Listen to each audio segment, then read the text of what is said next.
ਵੀ ਤੁਸੀਂ ਬਾਹਰ ਖੜੋ ਸਾਡੇ ਤੋਂ ਬਾਅਦ ਆਏ ਜਿਹੜੇ ਉਹ ਲੈ ਜਾਂਦੇ ਆ ਤੇ ਅਸੀਂ ਬਾਹਰ ਖੜੇ ਭਾਈ ਸਵੇਰ ਦੇ ਖੜੇ ਆਗੇ ਤੇ ਸਾਡੇ ਤੋਂ ਬਾਅਦ ਚੋਂ ਆ ਕੇ ਫਾਰਮ ਲੈ ਕੇ ਚਲੇ ਗਏ ਆ। ਸਾਨੂੰ ਨਹੀਂ ਪਤਾ ਸ਼ਾਇਦ ਘਪਲਾ ਹੁੰਦਾ ਹੋਵੇ। ਕੰਮ ਕੋਈ ਵੀ ਨਹੀਂ ਹੋਇਆ। ਜਿਹੜੇ 2 ਵਜੇ ਜਿਹਨੇ ਫੈਲਾਂ ਜਮ੍ਹਾਂ ਕਰਾਈਆਂ ਉਹ ਲੈ ਕੇ ਚਲੇ ਗਏ ਆ। 10 ਵਜੇ ਵਾਲੇ ਖੜੇ ਆ। ਅਸੀਂ ਸਵੇਰ ਦੇ 10 ਵਜੇ ਤੇ ਆਏ ਆ। ਅਜੇ ਤਾਈਂ ਕੋਈ ਸਾਨੂੰ ਸੁਣਵਾਈ ਨਹੀਂ, ਕੋਈ ਨਹੀਂ ਸਾਨੂੰ ਪੁੱਛਦਾ ਹੈਗਾ। ਅਸੀਂ ਤਾਂ ਕੱਲ ਦੇ ਤੁਰੇ ਫਿਰਦੇ ਆ। ਅੱਛਾ ਜੀ, ਕੱਲ ਦਾ ਨਹੀਂ ਹੋਇਆ? ਕੱਲ ਦਾ ਨਹੀਂ ਹੋਇਆ। ਇਹ ਬਦਲਾਅ ਹੋ ਰਿਹਾ। ਹੁਣ ਇਹ ਖੱਜਲ ਕੀਤੀ ਹੈ ਸਰਕਾਰ ਨੇ, ਇਹ ਬਦਲਾਅ ਹੀ ਹੋ ਰਿਹਾ। ਇਹ ਮੁੜ ਕੇ ਇਹਨਾਂ ਪੰਚਾਇਤਾਂ ਦੇ ਕੋਲ ਆ ਕੇ ਮਿਹਨਤਾਂ ਕਰਨੀ, ਉਹੀ ਪੰਚਾਇਤਾਂ ਖੱਜਲ ਕੀਤੀਆਂ ਹੋਈਆਂ ਇਹਨਾਂ ਨੇ।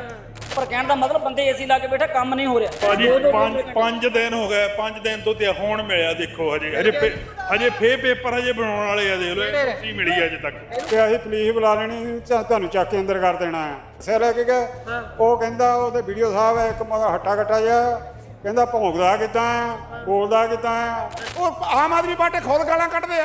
ਉਹ ਕਹਿੰਦੇ ਭਰਾਵਾ ਅਗਲੀ ਵਾਰੀ ਕਾਂਗਰਸ ਨੂੰ ਹੀ ਪਾਉਣੀ ਆ। ਕਹਿੰਦੇ ਮੈਂ ਹੁਣ ਮੁੰਡਿਆਂ ਨੂੰ ਕਿਹਾ ਘੰਟਿਆਂ ਨਾਲ ਥੋੜੀ ਮਤਲਬ ਆ। ਜੇ ਅਸੀਂ ਕਰੋ ਇਲੈਕਸ਼ਨ ਲੜਨ ਆਏ ਆ ਨਾ ਤਾਂ ਸਾਨੂੰ ਘੰਟਿਆਂ ਨਾਲ ਨਹੀਂ ਮਤਲਬ। ਅਸੀਂ ਜੇ ਘੰਟੇ ਹੁਣ ਦੇਖਾਂਗੇ 5 ਸਾਲ ਕਿੱਦਾਂ ਕੰਮ ਕਰਾਂਗੇ।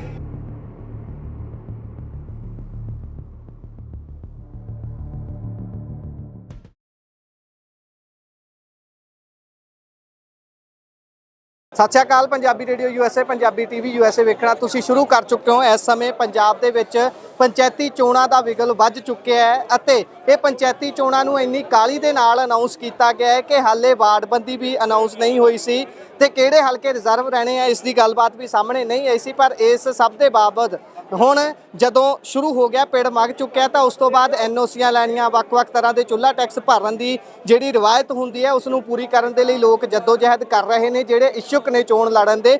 ਇਸੇ ਬਾਬਤ ਮੇਰੇ ਪਿੱਛੇ ਤੁਸੀਂ ਜਲੰਧਰ ਈਸਟ ਦੀਆਂ ਇਹ ਸਾਰੀਆਂ ਤਸਵੀਰਾਂ ਵੇਖ ਰਹੇ ਹੋ। ਲੋਕ ਵੱਖ-ਵੱਖ ਤਰ੍ਹਾਂ ਦੀਆਂ NOC ਜਾਂ ਜਿਹੜੇ ਵੀ ਉਹਨਾਂ ਦੇ ਬਕਾਏ ਨੇ ਉਹ ਭਰਨ ਦੇ ਲਈ ਪਹੁੰਚੇ ਹੋਏ ਨੇ। ਪਰ ਇੱਥੇ ਇਸ ਗੱਲ ਸਾਹਮਣੇ ਆ ਰਹੀ ਹੈ ਕਿ ਬੇਰੁਖੀ ਦਾ ਸਾਹਮਣਾ ਕਰਨਾ ਪੈ ਰਿਹਾ ਅਫਸਰਾਂ ਦਾ, ਜਾਂ ਫਿਰ ਪਾਰਟੀਬਾਜ਼ੀ ਵਾਲੀ ਗੱਲ ਜਿਹੜੀ ਹਰੇਕ ਵਾਰ ਹੁੰਦੀ ਹੈ, ਇਹੋ ਜੀ ਗੱਲਬਾਤ ਚੱਲ ਰਹੀ ਹੈ। ਆਲੇ ਦੁਆਲੇ ਦੇਖ ਸਕਦੇ ਹੋ ਲੋਕਾਂ ਦਾ ਤਾਂਤਾ ਲੱਗਾ ਹੋਇਆ। ਗੱਲਬਾਤ ਕਰ ਲੈਂਦੇ ਹਾਂ। ਸਤਿ ਸ਼੍ਰੀ ਅਕਾਲ ਜੀ। ਕਿਹੜੀ ਜਗ੍ਹਾ ਤੋਂ ਆਏ ਹੋ? ਇੱਧਰ ਬਾਦਸ਼ਾਹਪੁਰ ਤੋਂ ਆਏ ਤੇ ਕੀ ਸਮੱਸਿਆ ਕੀ ਆ ਰਹੀ ਹੈ ਇੱਥੇ? ਇਸ ਸਮੇਂ ਤੱਕ ਵੀ ਇਕੱਠ ਹੈ ਇੱਥੇ, ਕੀ ਚੱਕਰ ਕੀ ਹੈ? ਇਹ ਸਵੇਰ ਤੇ 11 ਵਜੇ ਆਏ ਤੇ ਕੋਈ ਸਾਨੂੰ ਕੋਈ ਇਹਨਾਂ ਨੇ NOC ਦਾ ਕੋਈ ਕੁਛ ਨਹੀਂ ਦਿੱਤਾ, ਨਾ ਕੋਈ ਪਾਣੀ ਦਾ ਇੰਤਜ਼ਾਮ। ਇੱਥੇ ਬੰਦਾ ਪਾਣੀ ਦੀ ਛਬੀਲ ਹੀ ਲਾ ਦਿੰਦਾ। ਅਫਸਰ ਵੀ ਨਹੀਂ ਮਿਲ ਰਹੇ ਜਾਂ ਬੈਠੇ ਤੁਹਾਡੇ ਦੇਖੋ ਗਨਮੈਨ ਰੱਖੇ 4 ਬੈਠੇ, ਕੋਈ ਪਾਣੀ ਨਹੀਂ, ਕੋਈ ਪਿਆਰ, ਕੁਛ ਨਹੀਂ। ਗਰਮੀ ਇੰਨੀ ਹੈ। ਅੱਛਾ ਜੀ, ਤੁਸੀਂ ਕਿੱਥੋਂ ਆਏ ਹੋ? ਸਰ ਮੈਂ ਤੁਹਾਨੂੰ ਡਿਟੇਲ 'ਚ ਦੱਸਦਾ। ਜੀ ਜੀ। ਇਹ ਜਿਹੜਾ ਸਿਸਟਮ ਆ ਪੂਰੀ ਤਰ੍ਹਾਂ ਫੇਲ ਆ। ਹਾਂਜੀ। ਇਹ ਅਸੀਂ ਕੀ ਕੀਤਾ, ਮਤਲਬ ਫਾਰਮ ਭਰ ਕੇ ਦਿੱਤੇ ਆ। ਫਾਰਮ ਭਰ ਕੇ ਨਾ ਉਹਨਾਂ ਨੇ ਸਾਨੂੰ ਰਿਸੀਵਿੰਗ ਰਸੀਦ ਦਿੱਤੀ ਆ। ਉਸ ਤੋਂ ਬਾਅਦ ਕਹਿੰਦੇ ਆ ਵੀ ਤੁਸੀਂ ਬਾਹਰ ਖੜੋ ਸਾਡੇ ਤੋਂ ਬਾਅਦ ਆਏ ਜਿਹੜੇ ਹੈਗੇ ਨੇ ਉੱਥੇ ਅੰਦਰ ਮੈਨੇਜ ਕਰਦੇ ਆ, ਉਹ ਲੈ ਜਾਂਦੇ ਆ ਤੇ ਅਸੀਂ ਬਾਹਰ ਖੜੇ ਤਾਂ ਸਾਡਾ ਅਜੇ ਤਾਈਂ ਨਾਂ ਨਹੀਂ ਹੋ। ਹੁਣ ਮਤਲਬ ਕਹਿੰਦੇ ਆ ਜੀ ਤੁਸੀਂ ਬਾਹਰ ਖੜੋ। ਅਸੀਂ ਸਵੇਰ ਦੇ ਬਾਹਰ ਖੜੇ ਆ, 10 ਵਜੇ ਫਾਰਮ ਦਿੱਤੇ ਆ, ਅਜੇ ਤੱਕ ਨਹੀਂ ਕੀਤੇ। ਕੋਈ ਪਾਰਟੀਬਾਜ਼ੀ ਦਾ ਵੀ ਨਿਕਲ ਕੇ ਸਾਹਮਣੇ ਆ ਰਿਹਾ? ਤੁਹਾਨੂੰ ਲੱਗ ਰਿਹਾ ਕਿ ਪਾਰਟੀਬਾਜ਼ੀ ਦੇ ਆਧਾਰ ਤੇ ਵੀ ਫਰਕ ਕੀਤਾ ਜਾ ਰਿਹਾ? ਪਾਰਟੀਬਾਜ਼ੀ ਦਾ ਨਹੀਂ ਹੈ। ਇਹਦਾ ਜਿਹੜਾ ਚੇਅਰਮੈਨ ਹੈ ਕਿ ਨਹੀਂ ਬਲਾਕ ਸੰਮਤੀ ਦਾ, ਉਹਦੀ ਡਿਊਟੀ ਆ, ਉਹਦੀ ਦੇਖ ਰੇਖ ਦੇ ਥੱਲੇ ਆ। ਉਹ ਆਪ ਇੱਥੇ ਮੌਜੂਦ ਨਹੀਂ ਤੇ ਅਸੀਂ ਜੇ ਗੱਲ ਕਰਦੇ ਆ ਸਾਨੂੰ ਕਹਿੰਦੇ ਉਹ ਵੀ ਅਸੀਂ ਪੁਲਿਸ ਬੁਲਾ ਲੈਣੀ, ਤੁਹਾਨੂੰ ਚੱਕ ਕੇ ਅੰਦਰ ਕਰ ਦੇਣਾ ਆ। ਉਹ ਜਿੱਦਾਂ ਰੱਖੇ ਆ ਵੀਡੀਓ ਸਾਹਿਬ ਦੇ ਕੋਲ, ਅਸੀਂ ਆਪਣੀ ਸਮੱਸਿਆ ਲੈ ਕੇ ਗਏ। ਉਹ ਕਹਿੰਦਾ ਉਹਦੇ ਵੀਡੀਓ ਸਾਹਿਬ ਹੈ ਇੱਕ ਹੱਟਾ ਕੱਟਾ ਜਿਹਾ, ਕਹਿੰਦਾ ਭੌਂਕਦਾ ਕਿੱਦਾਂ ਆ, ਬੋਲਦਾ ਕਿੱਦਾਂ ਆ। ਮੈਂ ਕਿਹਾ ਹਾਂ ਮਤਲਬ ਸਰਕਾਰੀ ਅਫਸਰ ਨੇ ਜਾਂ ਉਦਾਂ ਹੀ ਕੋਈ ਬਾਹਰ? ਸਰਕਾਰੀ ਉਹ ਮਤਲਬ ਵੀਡੀਓ ਦਫ਼ਤਰ ਦੇ ਬਾਹਰ ਉਹਨੇ ਰੱਖੇ, ਅੰਦਰ ਕੁੰਡੀ ਲਾ ਲੈਂਦੀ ਆ। ਆਪਣੇ ਜਿਹੜੇ ਉਹ ਬੈਠੇ ਆ ਕਿ ਨਹੀਂ, ਉਹਨਾਂ ਨਾਲ ਉਹ ਮਤਲਬ ਗੱਲ ਕਰਦੀ ਆ। ਉਹਨਾਂ ਦੇ ਮਸ਼ਕ ਦੇਣੀ ਆਉਂਦੇ ਆ, ਲੈ ਜਾਂਦੇ ਆ। ਬਹੁਤ ਮਤਲਬ ਹਨੇਰ ਆ ਇਹ। ਠੀਕ ਹੈ, ਗੱਲਬਾਤ ਅੱਗੇ ਕਰਨ ਦੀ ਕੋਸ਼ਿਸ਼ ਕਰਦੇ ਹਾਂ। ਇੱਧਰ MLA ਆਦਮਪੁਰ ਵੀ ਸਾਡੇ ਨਾਲ ਨੇ, ਉਹਨਾਂ ਨਾਲ ਗੱਲਬਾਤ ਕਰਦੇ ਹਾਂ। MLA ਸਾਹਿਬ, ਕੀ ਸਮੱਸਿਆ ਇਸ ਸਮੇਂ ਆ ਰਹੀ ਹੈ? ਜਿਸ ਤਰੀਕੇ ਨਾਲ ਤਾਂਤਾ ਲੱਗਿਆ ਹੋਇਆ, ਇਸ ਵੇਲੇ ਤਾਂ ਨਾਰਮਲ ਆਮ ਤੌਰ ਤੇ ਦਫ਼ਤਰ ਬੰਦ ਹੋ ਜਾਂਦੇ ਆ। ਮੈਂ ਲਗਭਗ 10 ਵਜੇ ਤੋਂ ਇੱਥੇ ਲੋਕਾਂ ਦੇ ਨਾਲ, ਪਬਲਿਕ ਦੇ ਨਾਲ ਆਇਆ ਹੋਇਆ, ਬਿਨਾਂ ਪਾਰਟੀ ਤੋਂ ਉੱਪਰ ਉੱਠ ਕੇ। ਇੱਥੇ ਸਾਰੀਆਂ ਪਾਰਟੀਆਂ ਦੇ ਲੋਕ ਨੇ, ਲੇਕਿਨ ਸਰਕਾਰ ਵਾਲੇ ਆਉਂਦੇ ਆ, ਉਹ ਬਣਾ ਕੇ NOC ਜਿਹੜੀ ਆ ਉਹਨਾਂ ਨੂੰ ਵੀਡੀਓ ਦੇ ਦਿੰਦਾ, ਲੈ ਜਾਂਦੇ ਨੇ। ਤੇ ਲੋਕ ਜਿਹੜੇ ਆ ਤੁਸੀਂ ਦੇਖੋ ਸ਼ਾਮ ਦੇ 6 ਵੱਜ ਗਏ, 10 ਵਜੇ ਤੋਂ ਲੈ ਕੇ 10 ਵਜੇ ਦਾ ਤਾਂ ਮੈਂ ਆਇਆ ਹੋਇਆ, ਤੇ ਹਾਲੇ ਤੱਕ ਆ ਤੁਸੀਂ ਦੇਖੋ ਹਜ਼ਾਰਾਂ ਸੈਂਕੜੇ ਬੰਦੇ, ਮੇਰੇ ਖਿਆਲ ਘੱਟੋ ਘੱਟ 1000 1200 1500 ਬੰਦਾ ਇੱਥੇ ਹੋਏਗਾ। ਕਹਿੰਦੇ ਪਾਰਟੀ ਆਧਾਰਿਤ ਵਿਤਕਰਾ ਹੋ ਰਿਹਾ। ਨਾਲ ਦੀ ਨਾਲ ਭਾਈ ਸਾਹਿਬ ਉੱਥੇ ਖੜੇ ਸੀ, ਉਹ ਮੈਨੂੰ ਕਹਿ ਰਹੇ ਕਿ ਅੰਦਰੋਂ ਜਦੋਂ BDPO ਸਾਹਿਬ ਨਾਲ ਗੱਲ ਕਰਨ ਅੰਦਰ ਜਾਂਦੇ, ਉਹ ਕਹਿੰਦੇ ਚੱਕ ਕੇ ਇਹਨਾਂ ਨੂੰ ਬਾਹਰ ਸਿੱਟ ਦਿਓ ਜਾਂ ਫਿਰ ਜੇ ਜ਼ਿਆਦਾ ਤਿੜਫਿੜ ਕਰਦੇ ਆ ਤਾਂ ਇਹਨਾਂ ਨੂੰ ਪੁਲਿਸ ਤੋਂ ਫੜਾ ਦਿਓ। ਦੇਖੋ ਇਹ ਬੜੀ ਮੰਦਭਾਗੀ ਗੱਲ ਹੈ, ਇਹ ਡੈਮੋਕ੍ਰੇਸੀ ਦੇ ਅੰਦਰ ਨਹੀਂ ਹੁੰਦਾ। NOC ਲੈਣਾ ਸਾਡਾ ਡੈਮੋਕ੍ਰੈਟਿਕ ਰਾਈਟ ਹੈ, ਇਲੈਕਸ਼ਨ 'ਚ ਖੜਨਾ ਸਾਡਾ ਡੈਮੋਕ੍ਰੈਟਿਕ ਰਾਈਟ ਹੈ। ਤੇ ਜੇ ਤੁਸੀਂ 5 ਸਰਪੰਚ ਨੂੰ ਕੋਈ NOC ਨਹੀਂ ਦੋਗੇ, ਹੁਣ ਇਹ ਆਮ ਪਬਲਿਕ ਨੂੰ ਦੇ ਰਹੇ ਨੇ, ਜਿਹੜੇ ਪੰਚ ਔਰ ਸਰਪੰਚ ਨੇ ਉਹਨਾਂ ਨੂੰ ਤਾਂ ਦੇ ਹੀ ਨਹੀਂ ਰਹੇ। ਮੈਂ BDO ਸਾਹਿਬ SDM ਸਾਹਿਬ ਦੇ ਨਾਲ ਗੱਲ ਕਰਕੇ ਆਇਆ, ਉਹ ਕਹਿੰਦੇ ਜੀ ਸਾਡੇ ਸਰਪੰਚਾਂ ਵੱਲ ਲੱਖਾਂ ਰੁਪਈਆਂ ਦਾ ਬਕਾਇਆ ਆ, ਵੀ ਭਾਈ ਜੇ ਤੁਹਾਡੀ ਵੱਲ ਬਕਾਇਆ ਤਾਂ ਤੁਸੀਂ ਉਹਨਾਂ ਨੂੰ ਪਹਿਲਾਂ ਕੋਈ ਚਿੱਠੀਆਂ ਕੱਢ ਦੇ ਤਾਂ ਕਿ ਉਹਦਾ ਉਹ ਕੋਈ ਸਪਸ਼ਟੀਕਰਨ ਜਿਹੜਾ ਉਹ ਦਿੰਦੇ। ਇੱਕ ਵੀ ਸਰਪੰਚ ਨੂੰ ਇਸ ਬਲਾਕ ਦੇ ਵਿੱਚ ਜਲੰਧਰ ਦੇ ਅੰਦਰ ਕਿਸੇ ਵੀ ਸਰਪੰਚ ਨੂੰ NOC ਨਹੀਂ ਮਿਲਿਆ। ਜਿਹੜੇ ਉਹਨਾਂ ਦੇ ਨੇ ਉਹਨੂੰ ਤਾਂ ਚੁੱਪ ਕਰਕੇ ਲੈ ਜਾਣੀ, ਪੇਪਰ ਸਬਮਿਟ ਕਰਵਾ ਦੇਣੇ ਆ। ਉਹੀ ਭਾਈ ਸਾਹਿਬ ਗੱਲ ਕਰ ਰਹੇ ਸੀ, ਕਹਿੰਦੇ ਅੰਦਰੋਂ ਕੁੰਡੀ ਲਾ ਲੈਂਦੇ ਆ, ਥੋੜੇ ਚਿਰ ਬਾਅਦ ਖੋਲਦੇ ਆ, ਫੇਰ ਅੰਦਰ ਬਾੜ ਕੇ 4 ਬੰਦੇ ਲਾ ਲੈਂਦੇ। ਜਿਹੜੇ ਉਹਨਾਂ ਦੇ ਉਹਨਾਂ ਨੇ ਦੇ ਦੇਣੀਆਂ ਵੀ ਸਰਕਾਰ ਨੇ। ਫਿਰ ਦੇਖੋ ਅੱਜ ਇਸੇ ਕਰਕੇ ਜੀਰੇ ਦੇ ਅੰਦਰ, ਫਿਰੋਜ਼ਪੁਰ ਦੇ ਅੰਦਰ ਗੋਲੀਆਂ ਚੱਲ ਗਈਆਂ। ਸਾਡਾ ਕੁਲਵੀਰ ਜੀਰਾ ਸਾਬਕਾ MLA ਫੱਟੜ ਹੋ ਗਿਆ, ਔਰ ਗੁਰਦਾਸਪੁਰ ਦੇ ਅੰਦਰ ਸਾਡੇ LOP ਪ੍ਰਤਾਪ ਸਿੰਘ ਬਾਜਵਾ ਔਰ ਉਹਨਾਂ ਦੇ ਨਾਲ ਸੁਖਜਿੰਦਰ ਰੰਧਾਵਾ ਮੈਂਬਰ ਪਾਰਲੀਮੈਂਟ, ਬਰਿੰਦਰ ਪਾੜਾ ਜੀ, ਤ੍ਰਿਪਤ ਰੰਜਨ ਬਾਜਵਾ DC ਆਫਿਸ ਗਏ ਵੀ ਬਾਹਰ ਦੇਖੋ ਕੀ ਹਾਲ। ਮੈਂ ਵੀ ਗਿਆ DC ਆਫਿਸ, ਗੱਲ ਸੁਣਨ ਲਈ ਕੋਈ ਤਿਆਰ ਨਹੀਂ। DC ਹੈ ਹੀ ਨਹੀਂ ਅੰਦਰ, ਕੋਈ ਅਫਸਰ ਹੀ ਨਹੀਂ। ਮੈਂ DC ਆਫਿਸ 'ਚ ਰੌਲਾ ਪਾ ਕੇ ਆਇਆ, ਇੱਥੇ ਆ ਕੇ ਰੌਲਾ ਪਾਇਆ, ਫਿਰ ADC ਦਾ ਫੋਨ ਆਇਆ, ਕਹਿੰਦੇ ਜੀ ਦੱਸੋ ਕੀ ਪ੍ਰੋਬਲਮ ਆ। ਮੈਂ ਕਿਹਾ ਤੁਹਾਨੂੰ ਪ੍ਰੋਬਲਮ ਨਹੀਂ ਦਿੱਤੀ ਜਲੰਧਰ ਦੇ ਅੰਦਰ ਕੀ ਪ੍ਰੋਬਲਮ ਆ। ਫਿਰ SDM ਸਾਹਿਬ ਆਏ, ਮੌਕੇ ਤੇ ਆਏ, ਉਹਨਾਂ ਨੂੰ ਬੁਲਾਇਆ, ਉੱਪਰ ਤੋਂ ਥੱਲੇ ਟੇਬਲ ਲਵਾਏ। ਆ ਤੁਸੀਂ ਦੇਖੋ ਵੀ 1000 ਬੰਦੇ ਨੂੰ, ਇੱਕ ਬੰਦੇ ਨੂੰ 5 ਮਿੰਟ 7 ਮਿੰਟ ਤਾਂ ਲੱਗਦੇ ਹੀ ਆ ਨਾ, ਤੇ ਕਿੱਦਾਂ ਤੁਸੀਂ ਉਹਨਾਂ ਨੂੰ ਭੁਗਤਾ ਸਕਦੇ ਆ। ਚਲੋ ਇਹ ਤਾਂ ਮੰਨ ਲਈ ਗੱਲ ਅੱਜ ਦੀ, ਤੇ ਕੱਲ ਪਰਸੋਂ ਛੁੱਟੀ ਆ। ਜੇ ਸਵੇਰ ਦੇ ਆਇਆਂ ਨੂੰ ਅੱਜ ਸ਼ਾਮ ਤੱਕ ਉਹ ਆਪਣੇ ਪੇਪਰ ਨਹੀਂ ਫਾਈਲ ਕਰ ਸਕੇ, ਤਾਂ ਜਿਨ੍ਹਾਂ ਨੇ ਹਾਲੇ ਅੱਜ ਰਾਤ ਨੂੰ ਮਨ ਬਣਾਉਣਾ, ਕੱਲ ਨੂੰ ਮਨ ਬਣਾਉਣਾ 2 ਤਰੀਕ ਨੂੰ, ਫਿਰ 3 ਤਰੀਕ ਨੂੰ ਮਨ ਬਣਾਉਣਾ, ਹੋ ਸਕਦਾ ਉਹਨਾਂ ਨੇ 4 ਤਰੀਕ ਸਵੇਰ ਨੂੰ ਮਨ ਬਣਾਉਣਾ ਹੁੰਦਾ, ਨਾ ਦੱਸਣਾ ਹੋ ਕਿਸੇ ਨੂੰ। ਬਈ ਠੀਕ ਆ, ਹਰ ਬੰਦੇ ਦੀ ਸੀਕ੍ਰੇਸੀ ਹੈ, ਤੇ ਉਹ ਬੰਦਾ ਕਿੱਦਾਂ ਸਬਮਿਟ ਕਰ ਸਕਦਾ ਆਪਣੇ ਪੇਪਰ ਜਿਹੜੇ ਆ। ਸੋ ਇਸ ਕਰਕੇ ਇਹ ਬਿਲਕੁਲ ਧਾਂਦਲੀ, ਇਹ ਸਰਕਾਰ ਦੀ ਨਾਕਾਮਯਾਬੀ। ਕੋਈ ਸਿਸਟਮ ਹੀ ਨਹੀਂ ਅਡਾਪਟ ਕੀਤਾ, ਸਿਰਫ ਇਸ ਕਰਕੇ ਕਿ ਹਾਈ ਕੋਰਟ ਦੇ ਅੰਦਰ ਐਫੀਡੇਵਿਟ ਫਾਈਲ ਕਰਨਾ ਸੀ, ਤਰੀਕਾਂ ਦਾ ਐਲਾਨ ਕਰਨਾ ਸੀ, ਚੱਕਦਮ ਬਿਨਾਂ ਸਿਸਟਮ ਕੀਤਿਆਂ। ਆ ਤੁਸੀਂ ਦੇਖੋ ਪੇਪਰਾਂ ਦੇ ਨੋਮੀਨੇਸ਼ਨ ਸ਼ੁਰੂ ਹੋ ਗਏ, ਕਿਸੇ ਨੂੰ ਪੰਚ ਸਰਪੰਚ ਹੀ ਨਹੀਂ ਪਤਾ ਵੀ ਸਾਡੇ ਪਿੰਡ ਜਨਰਲ ਬਣਨਾ, SC ਬਣਨਾ, ਕਿਹੜਾ ਬਣਨਾ।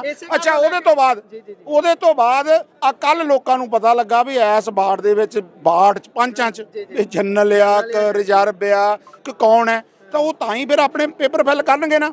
ਮੈਂ ਅੱਜ 2-3 ਜਿੱਥੇ ਨੋਮੀਨੇਸ਼ਨ ਹੋਇਆ, ਮੈਂ ਉਹਨਾਂ ਦਫ਼ਤਰਾਂ 'ਚ ਗਿਆ, ਮੈਂ ਕਿਹਾ ਜੀ ਕਿੰਨੀਆਂ ਕੁ ਫਾਈਲਾਂ ਆਈਆਂ, ਕਹਿੰਦੇ ਕੋਈ ਆਇਆ ਹੀ ਨਹੀਂ। ਅੱਛਾ, ਤੇ ਕਿਸੇ ਨੂੰ ਪਤਾ ਹੋਊ ਤਾਂ ਉਹ ਜਾਊ ਕਿ ਮੈਂ SC ਲੜ ਸਕਦਾ ਜਾਂ ਰਿਜ਼ਰਵ ਲਾ। ਮੇਰਾ ਮਤਲਬ ਵੀ ਜਿੱਥੇ ਨੋਮੀਨੇਸ਼ਨ ਹੋਣੇ ਸੀ ਨਾ, ਉਹ ਬੰਦ ਦੇ ਲਿਫਟ ਵਨਡੇ ਇੱਕ 4 ਦਾ ਰਹਿ ਗਿਆ, ਮਤਲਬ 4 ਤਰੀਕ ਦਾ ਜਿਹੜਾ ਉਹ ਇੱਕ ਦਿਨ ਰਹਿ ਗਿਆ। ਗਾਂਧੀ ਜਯੰਤੀ ਹੈ, ਤੇ ਪਰਸੋਂ ਨੂੰ ਜਿਹੜੀ ਉਹ ਮਹਾਤਮਾ ਅਗਰਸੈਨ ਮਹਾਰਾਜ ਦੀ ਉਹ ਜਿਹੜੀ ਜਯੰਤੀ ਹੈ, 2 ਛੁੱਟੀਆਂ ਨੇ। We how is possible everybody submit ਦਾ ਨੋਮੀਨੇਸ਼ਨ ਪੇਪਰ ਔਰ ਫਾਈਲ ਦਾ ਨੋਮੀਨੇਸ਼ਨ ਪੇਪਰ। ਸੋ ਇਹ ਸਰਕਾਰ ਦਾ ਬਿਲਕੁਲ ਮਹਿਜ਼ ਇੱਕ ਡਰਾਮਾ ਬਣ ਕੇ ਰਹਿ ਗਿਆ ਇਲੈਕਸ਼ਨ। ਜੇ ਸਾਡੇ ਸਰਪੰਚਾਂ ਨੂੰ, ਮੈਂ ਕਹਿੰਦਾ ਸਾਰੇ ਸਰਪੰਚਾਂ ਨੂੰ, ਸਰਪੰਚ ਕਾਂਗਰਸ ਦੇ ਵੀ ਹੋ ਸਕਦੇ ਆ, ਸਰਪੰਚ ਅਕਾਲੀ ਦਲ ਦੇ ਵੀ ਹੋ ਸਕਦੇ ਆ, ਹੋਰ ਵੀ ਹੋ ਸਕਦੇ ਨੇ, ਲੇਕਿਨ ਤੁਸੀਂ ਆਪਣਿਆਂ ਨੂੰ ਤਾਂ ਦੇ ਰਹੇ ਆ। ਹੁਣ ਮੈਂ ਅੰਦਰ ਗੱਲ ਕੀਤੀ SDM ਸਾਹਿਬ ਨਾਲ, ਕਹਿੰਦੇ ਜੀ ਜਿਹੜਾ ਸਰਪੰਚ ਨੇ ਇਲੈਕਸ਼ਨ ਲੜਨਾ ਉਹ ਇੱਕ ਐਫੀਡੇਵਿਟ ਫਾਈਲ ਕਰ ਦੇਵੇ ਵੀ ਮੇਰੀ ਗੱਲ ਕੋਈ ਬਕਾਇਆ ਨਹੀਂ। ਐਫੀਡੇਵਿਟ ਨੂੰ ਅਸੀਂ ਤਸਦੀਕ ਕਰਾਂਗੇ, ਵੀ ਜਿਹੜਾ ਤੁਸੀਂ ਤਸਦੀਕ ਕਰਨਾ ਉਹਨੂੰ ਫਿਰ NOC ਜਾਰੀ ਕਰ ਦਿਓ। ਉਹ ਐਫੀਡੇਵਿਟ ਜਿਹੜਾ ਇੱਥੇ ਆਏਗਾ ਤੇ BDO ਕਹਿ ਦੇਗਾ ਆਈ ਆਬਜੈਕਸ਼ਨ, ਤੇ ਫਿਰ ਉਹਦਾ ਮੰਨ ਲਓ ਪੇਪਰ ਰਿਜੈਕਟ ਹੋ ਜਾਣਗੇ। ਕੱਲ ਅਖਬਾਰ ਦੇ ਵਿੱਚ ਇਹ ਵੀ ਆਇਆ ਸੀ ਕਿ ਹੁਣ NOC ਇਹਨਾਂ ਨੂੰ ਵੈਸੇ ਹੀ ਦਿੱਤੀ ਜਾ ਸਕਦੀ ਹੈ, ਚੁੱਲਾ ਟੈਕਸ ਜਾਂ ਫਿਰ ਡਿਫਾਲਟਰ ਜਿਹੜੇ ਨੇ ਉਹ ਬਿਨਾਂ ਭਰੇ ਉੱਥੇ NOC ਲੈ ਸਕਦੇ ਨੇ, ਉਸ ਤੋਂ ਬਾਅਦ ਅੱਗੇ ਗੱਲ ਤੁਰ ਸਕਦੀ ਹੈ। ਪਰ ਮੇਰਾ ਸਵਾਲ ਇੱਥੇ ਇਹ ਸੀ MLA ਸਾਹਿਬ ਕਿ ਜਿਸ ਤਰੀਕੇ ਦੇ ਨਾਲ ਕਾਹਲੀ ਦੇ ਵਿੱਚ ਅਨਾਉਂਸਮੈਂਟ ਕੀਤੀ ਗਈ ਇਲੈਕਸ਼ਨਾਂ ਦੀ, ਉਸ ਤੋਂ ਬਾਅਦ ਨਾ ਬਾਡੀ ਦਾ ਦੇਖਿਆ ਗਿਆ ਕਿ ਬਾਡੀ ਸਿਰ ਦੇ ਉੱਪਰ ਆ, ਨਾ ਇਹ ਦੇਖਿਆ ਗਿਆ ਕਿ ਤਿਉਹਾਰ ਸਿਰ ਦੇ ਉੱਪਰ ਨੇ। ਉਸ ਤੋਂ ਬਾਅਦ ਜਿਹੜੀ ਸਰਕਾਰ ਕਹਿੰਦੀ ਸੀ ਕਿ ਮੈਂ ਪਿੰਡਾਂ ਥਾਵਾਂ ਤੋਂ ਸੱਥਾਂ 'ਚੋਂ ਚੱਲਣ ਵਾਲੀ ਹਾਂ, ਮੈਨੂੰ ਹੇਠਲੀ ਇਕਾਈ ਦਾ ਕੀੜੀ ਤੁਰੀ ਜਾਂਦੀ ਦਾ ਪਤਾ ਹੈ, ਉਹਨਾਂ ਨੂੰ ਇਹ ਨਹੀਂ ਪਤਾ ਕਿ ਆਮ ਪਿੰਡਾਂ ਦੇ ਵਿੱਚ ਲੋਕ ਕਿਵੇਂ ਦੇ ਹੁੰਦੇ ਨੇ, ਕਿਵੇਂ ਦਾ ਇੱਕ ਪਿੰਡੂ ਸੱਭਿਆਚਾਰ ਹੁੰਦਾ, ਉਹਨਾਂ ਨੇ ਕਿਵੇਂ ਵਿਚਰਨਾ ਹੁੰਦਾ। ਉਹਨਾਂ ਲਈ ਇੰਨੀਆਂ ਸਾਰੀਆਂ ਚੀਜ਼ਾਂ ਪੋਸੀਬਲ ਨਹੀਂ ਨੇ ਇੰਨੀ ਕਾਹਲੀ ਦੇ ਵਿੱਚ। ਉਹ ਕਿਹੜਾ ਚੰਡੀਗੜ੍ਹ ਬੈਠੇ ਨੇ। ਇਹ ਇੱਕ ਡਰਾਮਾ, ਕਹਿੰਦੇ ਜੀ CM ਵਿੰਡੋ ਖੋਲ ਦਿੱਤੀ, ਘਰ ਬੈਠਿਆਂ ਨੂੰ ਸਰਟੀਫਿਕੇਟ ਮਿਲ ਜਾਣਾ। ਆ ਜਿਹੜੇ ਲੋਕ ਵਿਚਾਰੇ ਸਵੇਰ ਦੇ ਆਏ ਆ ਉਹਨਾਂ ਨੂੰ ਤਾਂ ਮਿਲ ਨਹੀਂ ਰਿਹਾ, ਤੇ ਘਰ ਕਿਹੜੇ ਬੰਦੇ ਦਾ ਸਰਟੀਫਿਕੇਟ ਜਾਏਗਾ। ਹੁਣ ਤੁਸੀਂ ਦੇਖੋ ਕਿਸੇ ਨੇ ਐਸਸੀ ਸਰਟੀਫਿਕੇਟ ਬਣਾਉਣਾ ਹੈ, ਉਹ ਕਿੱਦਾਂ ਬਣਾ ਸਕੇਗਾ? ਇਹਦਾ ਮਤਲਬ ਆਪਣਿਆਂ ਨੂੰ ਬਣਾ ਦੇਣਗੇ ਤੇ ਬਾਕੀ ਰਹਿ ਜਾਣਗੇ। ਫਿਰ ਜੇ ਸਰਕਾਰ ਨੇ ਇਦਾਂ ਹੀ ਕਰਨੀ ਹੈ ਤਾਂ ਫਿਰ ਤੁਸੀਂ ਕਰਾ ਲਓ ਇਲੈਕਸ਼ਨ, ਬੰਦੇ ਦੇ ਪੁੱਤ ਬਣਾਵਾਂਗੇ, ਫਿਰ 2.5 ਸਾਲਾਂ ਬਾਅਦ ਜਿੱਤਣ ਨਹੀਂ ਦੇਵਾਂਗੇ। ਹੁਣ ਵੀ ਇਹ ਜਿੰਨਾ ਮਰਜ਼ੀ ਆਮ ਆਦਮੀ ਪਾਰਟੀ ਵਾਲੇ ਜ਼ੋਰ ਲਾਉਣ, ਇਹ ਇਹਨਾਂ ਦਾ ਮੋਹ ਭੰਗ ਹੋ ਚੁੱਕਾ। ਐਮਐਲਏ ਸਾਹਿਬ ਇਹ ਤਾਂ ਨਹੀਂ ਕੋਸ਼ਿਸ਼ ਵੀ ਜਿੱਦਾਂ ਕਹਿੰਦੇ ਸੀ ਕਿ ਆਮ ਆਦਮੀ ਪਾਰਟੀ ਨੇਰੀ ਨਾਲ ਜਿੱਤ ਗਈ, ਇਹਨਾਂ ਦਾ ਕਿਹੜਾ ਥੱਲੇ ਕੇਡਰ ਸੀ, ਹੁਣ ਥੱਲੇਲੇ ਬੰਨੇ ਪੰਚਾਇਤੀ ਵਾਲੇ ਪਾਸੇ ਕੇਡਰ ਤਿਆਰ ਕੀਤਾ ਜਾ ਰਿਹਾ ਆਪਣਾ ਵੱਡੇ ਪੱਧਰ ਤੇ। ਇਹ ਕੈਡਰ ਤਾਂ ਤਿਆਰ ਕਰ ਲੈਣ, ਜਿੰਨਾ ਕੁ ਕਰਨਾ ਕਰ ਲੈਣ, ਵੋਟਾਂ ਤਾਂ ਫਿਰ ਲੋਕਾਂ ਨੇ ਪਾਉਣੀਆਂ ਨਾ। ਕਿੰਨਾ ਕੁ ਕੈਡਰ ਹੈ ਇਹਨਾਂ ਦੇ ਕੋਲ? ਪਾਰਲੀਮੈਂਟ ਚੋਣਾਂ 'ਚ ਪਤਾ ਲੱਗ ਗਿਆ, ਕਹਿੰਦਾ ਸੀ 13-0 3 ਆਈਆਂ। ਤੇ ਭਗਵੰਤ ਮਾਨ ਨੂੰ ਮੈਂ ਪੰਜਾਬ ਦੀ ਵਿਧਾਨ ਸਭਾ 'ਚ ਪੁੱਛਿਆ, ਮਾਨ ਸਾਹਿਬ ਉਹ ਕਿੱਥੇ ਗਈਆਂ 13? ਕਹਿੰਦਾ ਯਾਰ ਬਹਿ ਜਾ। ਮਤਲਬ ਕਹਿਣ ਦਾ ਹੁਣ ਬੇਸ਼ਰਮਗਿਰੀ ਫੜੀ ਹੈ। ਇਸ ਕਰਕੇ ਇਹ ਕੋਈ ਇਲੈਕਸ਼ਨ ਨਹੀਂ ਹੈ, ਇਹ ਕੋਈ ਫੇਅਰ ਇਲੈਕਸ਼ਨ ਨਹੀਂ ਹੈ, ਇਹ ਲੋਕਾਂ ਦੀ ਬਹੁਤ ਵੱਡੀ ਖੱਜਲ ਖੁਆਰੀ ਆ। ਮੈਂ ਕੁਰਸੀ ਜਾਣ ਦਾ ਵੀ ਚੱਲ ਰਿਹਾ ਸੀ, ਕਹਿੰਦੇ ਭਗਵੰਤ ਮਾਨ ਸਾਹਿਬ ਦੀ ਕੁਰਸੀ ਜਾ ਸਕਦੀ ਹੈ। ਉਹ ਤਾਂ ਅੰਦਰ ਹੀ ਕਿਹਾ ਸੀ ਅਸੀਂ ਉਹਨਾਂ ਨੂੰ ਵੀ ਚਾਅ ਚੂ ਪੂਰਾ ਕਰ ਲਓ ਤੁਸੀਂ ਜਿੰਨੇ ਕੁ ਦਿਨ ਕਰਨਾ ਆ, ਤੇ ਚਾਅ ਚੂ ਉਹਨਾਂ ਦਾ ਵੈਸੇ ਵੀ ਪੂਰਾ ਹੀ ਹੋ ਚੁੱਕਾ ਆ। ਹੁਣ ਕੋਈ ਗੱਲ ਤਾਂ ਰਹੀ ਨਹੀਂ। ਜਦੋਂ ਸਰਕਾਰ ਹੀ ਨਹੀਂ ਚੱਲ ਰਹੀ, ਕਹਿੰਦੇ ਸੀ ਨਸ਼ਾ ਮੁਕਤ ਪੰਜਾਬ, ਧਰਨਾ ਮੁਕਤ ਪੰਜਾਬ ਤੇ ਕਰਜ਼ਾ ਮੁਕਤ ਪੰਜਾਬ, ਇਹੀ ਤਿੰਨਾਂ ਦੇ ਉੱਤੇ ਆਈ ਸਰਕਾਰ। ਕਰਜ਼ਾ ਅਸੀਂ 3.25 ਲੱਖ ਕਰੋੜ ਛੱਡਿਆ ਸੀ, 6 ਲੱਖ ਹਜ਼ਾਰ ਕਰੋੜ ਹੋ ਗਿਆ, ਤੇ ਜਿੱਦਣ ਜਾਣਗੇ 10 ਕਰਨਗੇ। ਇਹ ਤਾਂ ਮਾਰ ਦੇਣਗੇ ਸਾਨੂੰ, ਇਹ ਤਾਂ ਪੰਜਾਬ ਨੂੰ ਮਾਰ ਦੇਣਗੇ, ਬਰਬਾਦ ਕਰਕੇ ਪੰਜਾਬ ਨੂੰ ਜਾਣਗੇ। ਤੇ ਹੁਣ ਕਹਿੰਦੇ ਖਜ਼ਾਨਾ ਭਰਿਆ ਆ, ਤੇ ਫਿਰ ਤੁਸੀਂ ਸੈਂਟਰ ਦੇ ਕੋਲੋਂ ਕਰਜ਼ੇ ਦੀ ਹੱਦ ਬਣਾਉਣ ਦੇ ਲਈ 10,000 ਕਰੋੜ ਦੇ ਲਈ ਤੁਸੀਂ ਚਿੱਠੀ ਲਿਖ ਰਹੇ ਹੋ। ਮੈਂ ਤਾਂ ਰਿਕਾਰਡ ਤੇ ਗੱਲਾਂ ਕਰ ਰਿਹਾ। ਇਸ ਕਰਕੇ ਨਾ ਕਰਜ਼ਾ ਮੁਕਤ ਪੰਜਾਬ, ਕਹਿੰਦੇ ਸੀ ਅਸੀਂ ਬਕਾਇਆ ਕਰਜ਼ੇ ਦੀਆਂ ਕਿਸ਼ਤਾਂ ਮੋੜਾਂਗੇ, ਰੇਤਾ ਚੋਂ ਪੈਸੇ ਕੱਢਾਂਗੇ, ਕਹਿੰਦੇ ਸੀ 20,000 ਕਰੋੜ ਉਹਦੇ ਚੋਂ ਲਿਆਵਾਂਗੇ, 25,000 ਕਰੋੜ ਮਾਈਨਿੰਗ ਚੋਂ ਲਿਆਵਾਂਗੇ, 30,000 ਕਰੋੜ ਲੈ ਕੇ ਆਵਾਂਗੇ ਐਕਸਾਈਜ਼ ਪਾਲਿਸੀ ਦੇ ਅੰਦਰੋਂ, 75-80,000 ਕਰੋੜ ਤਾਂ ਕਹਿੰਦੇ ਐ ਚੁਟਕੀ ਮਾਰ ਕੇ ਕਰ ਲੈਣਾ। ਸੋ ਇਸ ਕਰਕੇ ਮੈਂ ਕਹਿਣਾ ਚਾਹੁੰਦਾ, ਤੁਹਾਡਾ ਬਹੁਤ ਵੱਡਾ ਚੈਨਲ ਹੈ, ਪੂਰੀ ਦੁਨੀਆ ਦੇਖਦੀ ਹੈ ਇਹਨੂੰ, ਸੱਚ ਬੋਲਦੇ ਹੋ, ਸੱਚ ਦਿਖਾਉਂਦੇ ਹੋ। ਭਗਵੰਤ ਮਾਨ ਨੂੰ ਚਾਹੀਦਾ ਕਿ ਯਾਰ ਆਪਣਾ ਇਲਾਜ ਲੂਜ ਕਰਾ, ਛੱਡ ਪਰੇ ਕੁਰਸੀ, ਕਿਉਂ ਲੋਕਾਂ ਨੂੰ ਖੱਜਲ ਕਰਨ ਡਿਆ ਆ? ਤੇਰੀ ਤਾਂ ਕੋਈ ਖਬਰ ਲੈਣ ਵੀ ਨਹੀਂ ਗਿਆ। ਸਭ ਤੋਂ ਪਹਿਲਾਂ ਸਾਡੇ ਕਾਂਗਰਸੀ ਵਿਧਾਇਕ ਗਏ, ਉਸ ਤੋਂ ਬਾਅਦ ਫਿਰ ਲੈਣ ਲੱਗ ਗਈ। ਉਹ ਕਹਿੰਦਾ ਹੁਣ ਛੱਡੋ ਯਾਰ, ਘਰ ਚੱਲਦੇ ਆ, ਆਪਾਂ ਆਰਾਮ ਨਾਲ ਘਰ ਜਾ ਕੇ ਆਰਾਮ ਕਰਦੇ ਆ। ਸੋ ਇਸ ਕਰਕੇ ਮੈਂ ਇੱਕ ਡਰਾਮਾ ਸਰਕਾਰ ਦਾ ਬਣ ਕੇ ਰਹਿ ਗਿਆ। ਮੈਂ ਵਿਧਾਇਕ ਹਾਂ, ਦੇਖੋ ਮੈਂ ਲੋਕਾਂ ਲਈ, ਮੈਂ ਕਿਸੇ ਕਾਂਗਰਸ ਦੇ ਲਈ ਨਹੀਂ ਖੜਾ। ਇੱਥੇ ਆਮ ਆਦਮੀ ਪਾਰਟੀ ਦੇ ਵੀ ਹੋਣਗੇ, ਇੱਥੇ ਅਕਾਲੀ ਦਲ ਦੇ ਵੀ ਹੋਣਗੇ, ਇੱਥੇ ਭਾਰਤੀ ਜਨਤਾ ਪਾਰਟੀ ਦੇ ਵੀ ਹੋਣਗੇ, ਸਾਰਿਆਂ ਦੇ ਹੋਣਗੇ। ਮੈਂ ਤਾਂ ਸਾਰਿਆਂ ਲਈ ਗੱਲ ਕਰ ਰਿਹਾ। ਉਹ ਆਮ ਆਦਮੀ ਪਾਰਟੀ ਖੁਦ ਗਾਲਾਂ ਕੱਢਦੇ ਆ, ਉਹ ਕਹਿੰਦੇ ਭਰਾਵਾ ਅਗਲੀ ਵਾਰੀ ਕਾਂਗਰਸ ਨੂੰ ਵੀ ਪਾਉਣੀਆਂ। ਕਹਿੰਦੇ ਮੈਂ ਹੁਣ ਮੁੰਡਿਆਂ ਨੂੰ ਕਿਹਾ, ਮੈਂ ਬਿਲਕੁਲ ਸੱਚ ਨਾ ਕਹਿ ਰਿਹਾ, ਕਹਿੰਦੇ ਅਗਲੀ ਵਾਰ ਕੋਟਲੀ ਜੀ ਤੇਰੇ ਨਾਲ ਹੋਣਾ, ਇਹਨਾਂ ਨੂੰ ਕੋਈ ਵੋਟਾਂ ਨਹੀਂ ਪਾਉਣੀਆਂ। ਕਹਿੰਦੇ ਅਸੀਂ ਹੁਣ ਸਰਪੰਚੀ ਵੀ ਜਿੱਤ ਕੇ, ਅਸੀਂ ਵੀ ਕਹਿੰਦੇ ਸਰਪੰਚੀ ਜਿੱਤ ਕੇ ਨਾ ਇਹੀ ਲਿਖਣਾ ਵੀ ਕਾਂਗਰਸ ਵੱਲੋਂ ਜਿੱਤਿਆ। ਠੀਕ ਹੈ ਜੀ। ਬੀਬੀ ਜੀ ਕੀ ਕਹਿਣਾ ਚਾਹੋਗੇ? ਕਦੋਂ ਤੋਂ ਸਵੇਰ ਤੋਂ ਆਏ ਹੋ? ਕਹਿਣ ਵਾਲੀ ਕੋਈ ਰਹੀ ਨਹੀਂ ਗੱਲ, ਦੇਖ ਲਓ ਤੁਸੀਂ। ਕਦੋਂ ਦੇ ਆਏ ਹੋਏ ਹੋ? ਅਸੀਂ ਤਾਂ ਕੱਲ ਦੇ ਤੁਰੇ ਫਿਰਦੇ ਆ। ਅੱਛਾ ਜੀ, ਕੱਲ ਦਾ ਨਹੀਂ ਹੋਇਆ? ਕੱਲ ਦਾ ਨਹੀਂ ਹੋਇਆ। ਠੀਕ ਹੈ ਜੀ। ਇੱਧਰ ਲਾਈਨ ਵੀ ਲੱਗੀ ਹੋਈ ਹੈ, ਲਾਈਨ ਵਾਲੇ ਬੰਨੇ ਵੀ ਚੱਲਦੇ ਆ। ਲੋਕ ਤਰਾ ਕਰ ਰਹੇ ਨੇ ਅੱਤ ਦੀ ਗਰਮੀ ਦੇ ਵਿੱਚ, ਜ਼ਰੂਰ ਦੇਖਣਾ ਜੀ। ਆਹ ਦੇਖ ਸਕਦੇ ਹੋ ਲੰਬੀ ਲਾਈਨ ਲੱਗੀ ਹੋਈ ਹੈ, ਲੋਕ ਉਡੀਕ ਰਹੇ ਨੇ ਕਿ ਕਦੋਂ ਉਹਨਾਂ ਦੀ ਵਾਰੀ ਆਊਗੀ। ਇੱਥੇ ਪੁੱਛ ਹੀ ਲੈਂਦੇ ਆ, ਕਦੋਂ ਤੋਂ ਖੜੇ ਹੋ ਜੀ? ਕਦੋਂ ਤੋਂ ਖੜੇ ਹੋ? ਸਾਨੂੰ ਹੋ ਗਿਆ 3 ਘੰਟੇ ਖੜਿਆਂ ਨੂੰ। 3 ਘੰਟੇ ਹੋ ਗਏ। ਤੇਰੀ ਵਾਰੀ ਆਈ। ਕਦੋਂ ਦੇ ਖੜੇ ਹੋ ਬਾਈ? ਭਾਈ ਸਵੇਰ ਦੇ ਖੜੇ ਆਗੇ। ਅੱਛਾ, ਕੀ ਕਹਿ ਕੇ ਰਹੇ ਨੇ ਤੁਹਾਨੂੰ? ਕਹਿ ਕੁਛ ਨਹੀਂ ਰਹੇ, ਕਹਿੰਦੇ ਹੁਣ ਤਾਂ ਫੇਰ ਕਾਹਨੂੰ ਖੜੀਏ। ਨਹੀਂ ਕੋਈ ਬਸਾਰ ਲੈ ਨਹੀਂ ਰਹੇ? ਕੋਈ ਸਾਰ ਨਹੀਂ ਕੋਈ ਲੈਂਦਾ ਭਾਜੀ। ਕਿਹੜੀ ਜਗ੍ਹਾ ਤੋਂ ਆਏ ਹੋ? ਦੀਵਾਲੀ ਪਿੰਡ। ਦੀਵਾਲੀ ਪਿੰਡ, ਹਾਂਜੀ। ਸਵੇਰ ਦੇ ਆ ਕੇ ਟਾਈਮ ਨਾਲ ਆ ਕੇ ਫਾਰਮ ਭਰਿਓ ਆ, ਤੇ ਸਾਡੇ ਤੋਂ ਬਾਅਦ ਚੋਂ ਆ ਕੇ ਫਾਰਮ ਲੈ ਕੇ ਚਲ ਗਏ ਆ। ਸਾਨੂੰ ਨਹੀਂ ਪਤਾ ਸ਼ਾਇਦ ਕਪੜਾ ਹੁੰਦਾ ਹੋਵੇ। ਕੌਣ ਲੋਕ ਆਏ ਨੇ? ਕੋਈ ਜਾਣਦੇ ਹੋ ਉਹਨਾਂ ਨੂੰ ਜਿਹੜੇ ਲੈ ਕੇ ਗਏ ਨੇ, ਜਾਂ ਕਿਹੜੀ ਪਾਰਟੀ ਨਾਲ ਸੰਬੰਧ ਰੱਖਦੇ? ਜਾਣਦੇ, ਸਾਨੂੰ ਇੰਨਾ ਤਾਂ ਪਤਾ ਵੀ ਅਸੀਂ ਸਵੇਰ ਦੇ ਜਿਹੜੇ ਸਾਡੇ ਤੋਂ ਬਾਅਦ ਚੋਂ ਜਿਹੜੇ ਆਏ ਆ ਵੀ ਉਹ ਪਹਿਲਾਂ ਲੈ ਕੇ ਚੱਲ ਗਏ ਆ। ਅੱਛਾ ਜੀ। ਬਈ ਇੱਥੇ ਅਸੀਂ ਖੁਦ ਦੇਖੇ ਹੋਏ ਆ ਲੋਕੀ ਜਿਹੜੇ ਬਾਅਦ ਚੋਂ ਸਾਡੇ ਤੋਂ ਆ ਕੇ ਪੇਪਰ ਦਿੱਤੇ ਤਾਂ ਲੈ ਕੇ ਚੱਲ ਗਏ ਆ। ਇਹ ਜਿੱਦਾਂ ਹੁਣ ਨਾਮ ਬੋਲ ਰਹੇ ਨੇ ਪਿੰਡਾਂ ਦੇ, ਇਹ ਕੀ ਕਾਦੇ ਲਈ ਪਰਚੀਆਂ ਦਿੱਤੀਆਂ ਹੋਈਆਂ? ਇਹ ਪਿੰਡਾਂ ਦੇ ਜਿਹੜੇ ਐਨਓਸੀ ਮਿਲਣੇ ਆ, ਹੁਣ ਪਿੰਡਾਂ ਦੇ ਨਾਮ ਬੋਲਦੇ ਆ। ਹਾਂ, ਠੀਕ ਹੈ ਜੀ, ਧੰਨਵਾਦ। ਭਾਈ ਕਿਹੜੀ ਜਗ੍ਹਾ ਤੋਂ ਆਏ ਹੋ? ਅਸੀਂ ਪਰਸਰਾਮਪੁਰ ਤੋਂ। ਕਦੋਂ ਤੋਂ ਆਏ ਹੋ? ਅਸੀਂ ਸਵੇਰ ਦੇ 10 ਵਜੇ ਦੇ ਖੜੇ ਆ। 10 ਵਜੇ ਦਸ ਦੇ। ਵਜੇ। ਕੀ ਕਹਿੰਦੇ ਨੇ, ਕੰਮ ਹੋਇਆ ਨਹੀਂ ਹਲੇ? ਕੰਮ ਕੋਈ ਵੀ ਨਹੀਂ ਹੋਇਆ। ਜਿਹੜੇ 2 ਵਜੇ ਜਿਹਨਾਂ ਨੇ ਫੈਲਾਂ ਜਮ੍ਹਾਂ ਕਰਾਈਆਂ ਉਹ ਲੈ ਕੇ ਚਲ ਗਏ ਆ। 10 ਵਜੇ ਵਾਲੇ ਖੜੇ ਆ। ਅੱਛਾ ਜੀ, ਹਾਂਜੀ 10 ਵਜੇ ਸਾਰੇ ਖੜੇ। ਪਤਾ ਕਿਹੜੀ ਪਾਰਟੀ ਨਾਲ ਸੰਬੰਧ ਰੱਖਦੇ ਜੀ ਜਿਹੜੇ ਲੈ ਕੇ ਗਏ ਨੇ? ਸਾਨੂੰ ਹੁਣ ਕੀ ਪਤਾ ਕਿਹੜੇ ਸੀ ਬੰਦੇ ਉਹ ਲੈ ਕੇ ਚਲੇ ਗਏ। ਕਿੰਨੇ ਵਜੇ ਦੇ ਆਏ ਹੋ? ਅਸੀਂ ਸਵੇਰ ਦੇ 10 ਵਜੇ ਦੇ ਆਏ ਆ। ਅਜੇ ਤਾਈ ਕੋਈ ਸਾਨੂੰ ਸੁਣਵਾਈ ਨਹੀਂ, ਕੋਈ ਨਹੀਂ ਸਾਨੂੰ ਪੁੱਛਦਾ ਹੈਗਾ। ਭੁੱਖੇ ਤੇ ਆਏ ਬੈਠੀ ਸਾਰੀ ਜਨਤਾ, ਕੋਈ ਕਿਸੇ ਦੀ ਸੁਣਵਾਈ ਨਹੀਂ ਕੀ। ਅੱਛਾ ਹਾਂਜੀ, ਜੇ ਜਿਨ੍ਹਾਂ ਨੇ ਪੰਚੀਆਂ ਸਰਪੰਚੀਆਂ ਲੜਨੀਆਂ ਨੇ ਉਹਨਾਂ ਦਾ ਇਹ ਹਾਲ ਹੈ, ਤਾਂ ਜਿਹੜੇ ਉਹ ਲੋਕ ਨੇ ਜਿਹੜੇ ਬਿਲਕੁਲ ਆਮ ਨੇ ਤਾਂ ਉਹਨਾਂ ਦਾ ਕੀ ਹਾਲ ਹੋਊਗਾ? ਤੁਸੀਂ ਇਤੋਂ ਅੰਦਾਜ਼ਾ ਲਗਾ ਸਕਦੇ ਹੋ ਜੀ। ਇਹ ਸਰਕਾਰ ਕਹਿੰਦੀ ਇਹ ਬਦਲਾਅ ਹੋ ਰਿਹਾ ਹੁਣ। ਇਹ ਬਦਲਾਅ ਜਿਹੜਾ ਪੰਜਾਬ ਦਾ ਪੂਰੇ ਦੁਨੀਆ ਖੱਜਲ ਕੀਤੀ ਹੈ ਸਰਕਾਰ ਨੇ, ਇਹ ਬਦਲਾਅ ਹੀ ਹੋ ਰਿਹਾ ਵਾ। ਇਹਨੂੰ ਬਦਲਾਅ ਕਹਿੰਦੇ ਸਰਕਾਰ, ਕਹਿੰਦੇ ਬਦਲਾਅ ਹੋਊਗਾ, ਘਰ ਘਰ ਪੇਪਰ। ਇਹ ਬਦਲਾਅ ਹੋ ਰਿਹਾ ਜੀ। ਆ ਪੂਰਾ ਪਿੰਡ ਪੂਰੇ ਪੰਜਾਬ ਦੀ ਦੁਨੀਆ ਖੱਜਲ ਖਰਾਬੀ ਨਾ ਕੀਤੀ ਆ। ਇਹ ਬਦਲਾਅ ਆ, ਇਹ ਸਰਕਾਰ ਦਾ ਇਹ ਬਦਲਾਅ ਆ। ਬਾਕੀ ਤੁਸੀਂ ਖੁਦ ਦੇਖ ਰਹੇ ਆ ਕੀ ਹੁਣ ਸਿਆਣੇ ਵਿੱਚ ਬੰਦੇ ਵੀ ਹੋਰ ਵੀ ਲੋਕਾਂ ਨੂੰ ਅਟੈਕ ਹੋਣ ਨੂੰ ਫਿਰਦਾ, ਬਿਨਾਂ ਰੋਟੀਆਂ ਪਾਣੀ ਭੁੱਖਣ ਤੇ ਸਵੇਰ ਦੇ ਲੋਕ ਆ ਕੇ ਤੇ ਬੈਠੇ ਆ। ਪਰ ਇਹ ਦੇਖੋ ਕਿੰਨੀ ਖੱਜਲ ਖਰਾਬੀ ਹੋ ਰਹੀ ਆ। ਉਸ ਤੋਂ ਬਾਅਦ ਇਹਨਾਂ ਨੂੰ ਸਰਪੰਚ ਇਹ ਮੁੜ ਕੇ ਇਹਨਾਂ ਪੰਚਾਇਤਾਂ ਦੇ ਕੋਲ ਆ ਕੇ ਮਿਹਨਤਾਂ ਕਰਨੀਆਂ, ਉਹੀ ਪੰਚਾਇਤਾਂ ਖੱਜਲ ਕੀਤੀਆਂ ਹੋਈਆਂ ਇਹਨਾਂ ਨੇ। ਇਹ ਬਦਲਾਅ ਆ ਸਰਕਾਰ ਦਾ। ਠੀਕ ਹੈ ਜੀ। ਤੇ ਹੁਣ ਜਿੱਦਾਂ ਕਹਿੰਦੇ ਸੀ ਮਾਨ ਸਾਹਿਬ ਵੀ ਸਾਡੀ ਸਰਕਾਰ ਤਾਂ ਪਿੰਡਾਂ ਥਾਵਾਂ ਤੋਂ ਚੱਲੂਗੀ, ਸਾਨੂੰ ਰਗ ਰਗ ਦਾ ਪਤਾ ਕਿੱਦਾਂ ਚੱਲਦੀ ਹੈ। ਇਹ ਪਿੰਡਾਂ ਵਾਲੀ ਤਾਂ ਖੱਜਲ ਕੀਤੇ ਜਾ ਰਹੇ ਨੇ। ਭਾਜੀ ਇਹੀ ਤਾਂ ਗੱਲ ਆ। ਇਹ ਨਾ ਆਪਾਂ ਨੂੰ ਸਮਝ ਨਹੀਂ ਆਈ ਸੀ। ਉਹਦੇ ਕਹਿਣ ਦਾ ਮਤਲਬ ਇਹੀ ਸੀਗਾ, ਜਿਹੜੇ ਕਹਿੰਦੇ ਤੁਹਾਡੇ ਪਿੰਡਾਂ ਜਾ ਕੇ ਨਾ ਪੇਪਰ ਭਰਾਂਗੇ, ਉਹਦਾ ਮਤਲਬ ਇਹ ਸੀਗਾ ਕਿ ਤੁਸੀਂ ਸਾਨੂੰ ਵੋਟਾਂ ਪਾਓ, ਤੁਹਾਨੂੰ ਖੱਜਲ ਇੱਥੇ ਕਰਾਂਗੇ। ਅੱਛਾ, ਮਤਲਬ ਇਹ ਸੀ, ਰਿਐਲਿਟੀ ਆ ਗੱਲ। ਇਹ ਸੱਚ ਆ ਕਿ ਉਹਦਾ ਰੀਅਲ ਇੱਕ ਮਤਲਬ ਸੀ ਇਹ ਕਿ ਤੁਸੀਂ ਜਿਹੜਾ ਨਾ ਕਹਿੰਦੇ ਕਿ ਪਿੰਡਾਂ ਵਿੱਚ ਪੇਪਰ ਸਾਰੇ ਪਿੰਡਾਂ 'ਚ ਕੰਮ ਹੋਣਗੇ, ਪਿੰਡਾਂ 'ਚ ਨਹੀਂ ਕੰਮ ਹੋਣੇ। ਕੰਮ ਨਹੀਂ, ਖੱਜਲ ਖਰਾਬੀ ਹੋਣੀ ਸੀ ਜਿਹੜੀ ਜੋ ਹੋ ਰਹੀ ਹੈ। ਤੇ ਤੁਸੀਂ ਕਿੰਨੇ ਵਜੇ ਤੋਂ ਖੜੇ ਹੋ ਬਾਈ? ਸਵੇਰ ਦੇ 10 ਵਜੇ ਤੋਂ ਇੱਥੇ ਖੜੇ। ਕਿਹੜਾ ਪਿੰਡ ਹੈ? ਆਪਣਾ ਚਰਨਪੁਰ ਭੁੱਡਸਪਰਾਏ। ਅੱਛਾ ਜੀ, ਜਲੰਧਰ ਨਾਲ। ਤੇ ਹੁਣ ਕੀ ਲੱਗਦਾ ਤੁਹਾਡਾ ਕੁਝ ਹੋ ਜੂ? ਕਿਉਂਕਿ ਅੱਗੇ ਤਾਂ 2 ਛੁੱਟੀਆਂ ਆ ਗਈਆਂ, 1 ਦਿਨ ਰਹਿ ਗਿਆ ਬਸ। ਨਹੀਂ, ਛੁੱਟੀ ਹੋਣੀ ਨਹੀਂ ਚਾਹੀਦੀ, ਬਿਲਕੁਲ ਨਹੀਂ ਛੁੱਟੀ ਹੋਣੀ ਚਾਹੀਦੀ। ਜੋ ਜਿੰਨੀ ਦੁਨੀਆ ਖੜੀ ਸਾਰਿਆਂ ਦੇ ਕੰਮ ਮਸਲੇ ਹੱਲ ਹੋਣੇ ਚਾਹੀਦੇ ਆ। ਔਰ ਪਹਿਲੀ ਗੱਲ ਤਾਂ ਇਹ ਹੈ ਕਿ ਐਨਓਸੀ ਦਾ ਪ੍ਰੋਪਰ ਹੀ ਨਹੀਂ ਕੰਮ ਹੋ ਰਿਹਾ। ਉੱਪਰ ਐਨਓਸੀ ਬੰਦੇ ਪੂਰੇ ਨੇ ਵੈਸੇ ਜਿਹੜੇ ਅੱਗੇ ਹੋਣੇ ਚਾਹੀਦੇ ਰਿਟਰਨਿੰਗ ਆਫੀਸਰ ਦੇ ਨਾਲ। 8-9 ਅੰਦਰ ਬੰਦੇ ਬੈਠੇ ਆ, ਸਾਰੀ ਦੁਨੀਆ ਅੰਦਰ ਬੈਠੀ ਆ। ਪਰ ਕਹਿਣ ਦਾ ਮਤਲਬ ਬੰਦੇ ਏਸੀ ਲਾ ਕੇ ਬੈਠੇ, ਕੰਮ ਨਹੀਂ ਹੋ ਰਿਹਾ। ਅੱਛਾ, ਬਿਲਕੁਲ ਅੰਦਰ ਬੈਠੇ ਨਜ਼ਾਰੇ ਲੈਂਡ ਹੈ। ਭਾਜੀ 5 ਦਿਨ ਹੋ ਗਏ, 5 ਦਿਨ ਤੋਂ ਤੇ ਹੁਣ ਮਿਲਿਆ। ਦੇਖੋ ਹਜੇ ਫੇਰ ਪੇਪਰ ਹਜੇ ਬਣਾਉਣ ਵਾਲੇ ਆ। ਦੇਖ ਲਓ ਤੁਸੀਂ ਮਿਲੀ ਅਜੇ ਤੱਕ। ਇਹਨੂੰ ਖੋਲੋ ਫੇਰ, ਤੁਸੀਂ ਤਾਂ ਇਕੱਠੀ ਕਰ ਲਈ ਜੇ ਤਾਂ ਲੜਨੀ ਨਹੀਂ ਹੁੰਦੀ। 5 ਦਿਨਾਂ ਬਾਅਦ ਆ ਮਿਲੀ ਆ ਮਹਾਰਾਜ। 5 ਦਿਨ ਬਾਅਦ 5 ਦਿਨ ਹੋ ਗਏ ਖੱਜਲ ਹੁੰਦਿਆਂ ਨੂੰ ਜੀ। ਹਾਂਜੀ ਬਾਈ ਕੀ ਫ੍ਰੀ ਦਾ 25 ਰੁਪਏ ਜਿਹੜਾ ਵੀ ਉਹ 25 ਰੁਪਏ ਵਸੂਲੇ ਜਾ ਰਿਹਾ ਉੱਪਰਲੇ ਬੰਨੇ। 25 ਰੁਪਏ ਭਾਜੀ ਵਸੂਲੇ ਜਾ ਰਿਹਾ ਉੱਪਰਲੇ ਬੰਨੇ। ਬਜ਼ੁਰਗਾਂ ਦਾ ਹਾਲ ਦੇਖ ਲਓ ਤੁਸੀਂ, ਬਜ਼ੁਰਗਾਂ ਦੇ ਵੱਲ ਕੈਮਰਾ ਮਾਰ ਕੇ ਦੇਖ ਲਓ। ਉਹਨਾਂ ਦੇ ਸਵੇਰ ਤੋਂ ਭੁੱਖਣ ਭਾਣੇ ਵਿਚਾਰੇ ਬੈਠੇ। ਅੱਛਾ ਜੀ, ਹਾਂਜੀ। ਕਿੰਨੇ ਵਜੇ ਦੇ ਆਏ? ਭਾਜੀ ਅਸੀਂ ਤੜਕੇ ਤੇ ਆਏ ਹਾਂ। ਠੀਕ ਹੈ ਜੀ, ਬਹੁਤ ਬਹੁਤ ਧੰਨਵਾਦ। ਸੋ ਇੱਧਰ ਦੇਖਦੇ ਆ ਹੋਰ ਮਹਿਲਾਵਾਂ ਵੀ ਖੜੀਆਂ ਨੇ। ਤੁਸੀਂ ਕਦੋਂ ਦੇ ਆਏ ਹੋ? ਅਸੀਂ 10 ਵਜੇ ਦੇ ਆਏ ਹਾਂ। ਕਿਹੜੇ ਪਿੰਡੋਂ ਆਏ? ਕੋਡੇ ਸਭਰਾਵਾਂ ਚੰਨਨਪੁਰ ਤੋਂ। ਹਾਂਜੀ, ਠੀਕ ਹੈ ਜੀ। ਸੋ ਦੇਖ ਸਕਦੇ ਹੋ ਬਹੁਤ ਦੂਰੋਂ ਦੂਰੋਂ ਲੋਕ ਆਏ ਹੋਏ ਨੇ। ਕੋਈ ਕਹਿ ਰਿਹਾ 10 ਵਜੇ ਤੇ ਆਏ, ਕੋਈ ਕਹਿ ਰਿਹਾ ਉਸ ਤੋਂ ਵੀ ਪਹਿਲਾਂ ਦੇ ਆਏ ਹੋਏ ਆ।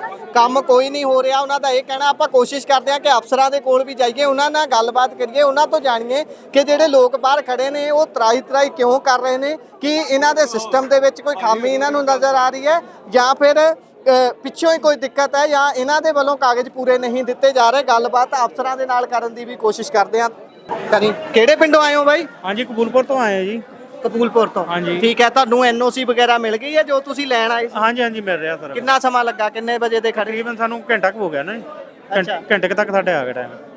ਘੰਟਾ ਹੋ ਗਿਆ ਤੁਹਾਨੂੰ ਆਇਆ ਨੂੰ, ਜਾਂ ਘੰਟੇ ਦੇ ਬਾਅਦ? ਐਨਓਸੀ ਅੰਦਰ ਜਮ੍ਹਾਂ ਕਰਾਈ, ਉਹ ਮਿਲਣ ਲੱਗ ਪਈ ਆ। ਅੱਛਾ ਜੀ, ਮਿਲਣ ਲੱਗ ਹਾਂ, ਗਏ। ਸਾਨੂੰ ਘੰਟੇ ਤੱਕ ਹੋ ਗਏ। ਸਾਨੂੰ ਇਹ ਜਿਹੜੇ ਬਾਕੀ ਲੋਕ ਖੜੇ ਨੇ ਕਹਿ ਰਹੇ ਨੇ ਸਵੇਰ ਦੇ ਖੱਜਲ ਹੋ ਰਹੇ ਆ। ਸਾਨੂੰ ਉਹਨਾਂ ਬਾਰੇ ਨਹੀਂ ਪਤਾ। ਅਸੀਂ ਤਾਂ ਆਪਣੇ ਵਕੀਲ ਸਾਹਿਬ ਤੋਂ ਕਰਾ ਕੇ ਜਦੋਂ ਅਸੀਂ ਤਾਂ ਕਰਾਈਆਂ, ਸਾਡੇ ਕਈ ਆ ਗਏ ਆ ਵਿੱਚੋਂ। ਅੱਛਾ ਜੀ, ਠੀਕ ਹੈ। ਬਹੁਤ ਟਾਈਮ ਲੱਗ ਗਿਆ ਸਾਨੂੰ। ਅੱਛਾ ਜੀ, 3-4 ਵਜੇ ਤੱਕ ਉਧਰੋਂ ਆਏ, ਫਿਰ ਇੱਥੇ ਜਮ੍ਹਾਂ ਕਰਾਏ।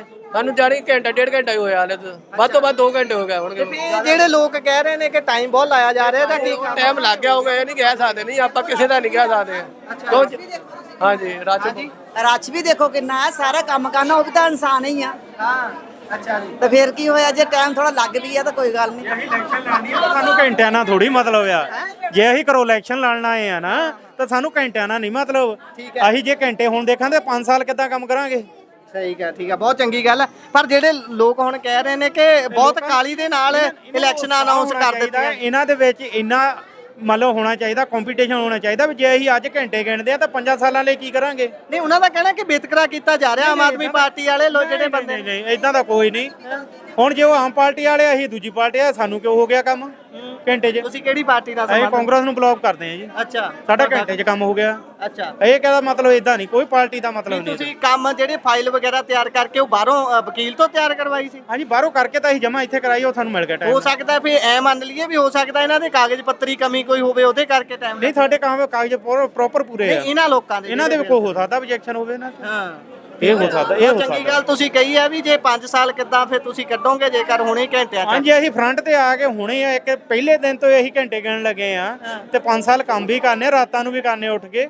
ਉਦੋਂ ਘੰਟੇ ਥੋੜੀ ਦੇਖਾਂ, ਜੇ ਰਾਤ ਨੂੰ ਸਾਨੂੰ ਕਿਤੇ ਫੋਨ ਆ ਗਿਆ ਵੀ ਸਾਡਾ ਕੰਮ ਕਰਨਾ, ਉੱਥੇ ਕਦੇ ਘੰਟਾ ਲੱਗਣਾ, 2 ਲੱਗਣੇ, 3 ਲੱਗਣੇ, 4 ਲੱਗਣੇ, ਅਸੀਂ ਰਾਤਾਂ ਵੀ ਲੱਗਣੀਆਂ। ਉਹ ਇਹ ਚੀਜ਼ਾਂ ਨੂੰ ਤਾਂ ਫੇਰ ਅਸੀਂ ਨਹੀਂ ਖੜੇ ਹੋ ਗਏ। ਫੇਰ ਆਪਣੇ ਪਿੰਡ ਲੈਵਲ ਤੇ ਆਪਾਂ ਵਿਕਾਸ ਕਿੱਦਾਂ ਕਰਾਂਗੇ? ਸਰਪੰਚੀ ਲੜਨੀ ਆ? ਨਹੀਂ ਜੀ, ਮੇਰਾ ਬ੍ਰਦਰ ਸਰਪੰਚੀ ਲੜ ਰਿਹਾ ਜੀ, ਮੈਂ ਉਹਨਾਂ ਦੇ ਮਤਲਬ ਬੈਕ ਤੇ ਆ ਜੀ। ਠੀਕ ਹੈ ਜੀ, ਬਹੁਤ ਚੰਗੀ ਗੱਲ ਹੈ। ਹਾਂਜੀ। ਕਿਹੜਾ ਪਿੰਡ ਆ ਤੁਹਾਡਾ? ਮੇਰਾ ਕਪੂਲਪੁਰ ਦਾ ਜੀ। ਧੰਨਵਾਦ ਧੰਨਵਾਦ।